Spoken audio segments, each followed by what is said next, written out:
નમસ્કાર દર્શક મિત્રો, હું છું પદ્મા અનિશા. તમે જોઈ રહ્યા છો લોક સામાન્ય. તો જોઈએ આજના સમાચાર. સાબરકાંઠાથી અમારા રિપોર્ટર જીતેન્દ્ર સોલંકી સાથે.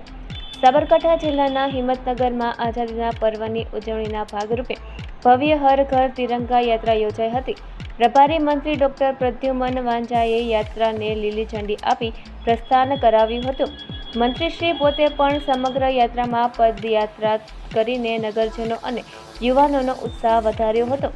કેશવ કોમ્પ્લેક્સથી શરૂ થયેલી તિરંગા યાત્રા શહેરના મુખ્ય માર્ગો પરથી પસાર થઈ મોતીપુરા સર્કલ ખાતે પૂર્ણ થઈ હતી. યાત્રામાં સાંસદ શોભનાબેન બારૈયા, ધારાસભ્ય વીડી ઝાલા, જિલ્લા કલેક્ટર લલિત નારાયણ સિંઘ સાંધુ, પોલીસ અધિક્ષક પાર્થરાજસિંહ ગોહિલ સહિતના મહાનુભાવો અને મોટી સંખ્યામાં નગરજનો જોડાયા હતા. પોલીસ બેટ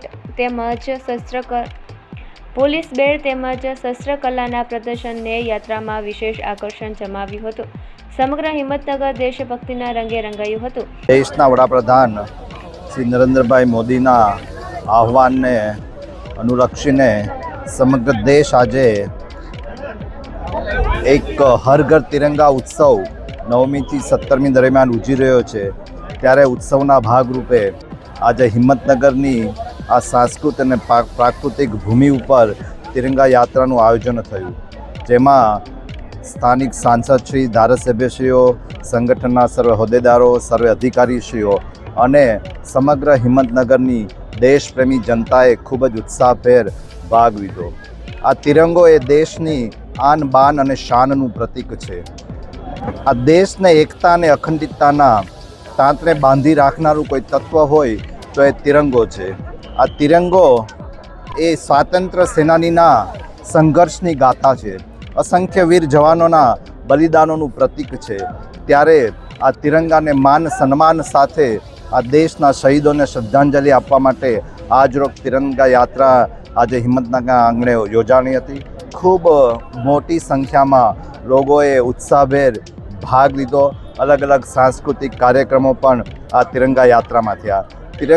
આ તિરંગો છે એ માત્ર 3 કલરના કપડાનું પ્રતીક નથી, પરંતુ દેશનું એક સન્માન છે, દેશનું એક ગૌરવ છે. અને એ ગૌરવ સમગ્ર વિશ્વમાં હંમેશા ઉજાગર રહે એવું કોઈ કામ કરી રહ્યા હોય તો દેશના વડાપ્રધાન શ્રી નરેન્દ્રભાઈ મોદી સાહેબ કરી રહ્યા છે. અને એટલા માટે આંતરરાષ્ટ્રીય સ્તરે પણ વર્તમાનમાં જે તિરંગાને માન સન્માન મળે છે એનું આપણે દ્રશ્ય જે યુક્રેન અને રશિયાના યુદ્ધ વખતે જોયું હતું કે જ્યારે આપણો દેશનો વિદ્યાર્થી હાથમાં તિરંગો લઈ અને નીકળતો હતો ત્યારે તેને સેફ પેસેજ આપવામાં આવ્યો હતો. એવું આંતરરાષ્ટ્રીય સન્માન આજે તિરંગાને મળી રહ્યું છે. તો ફરી મળીશું એક નવા સમાચાર સાથે. ત્યાં સુધી જોતા રહો લોક સામાન્ય ન્યૂઝ.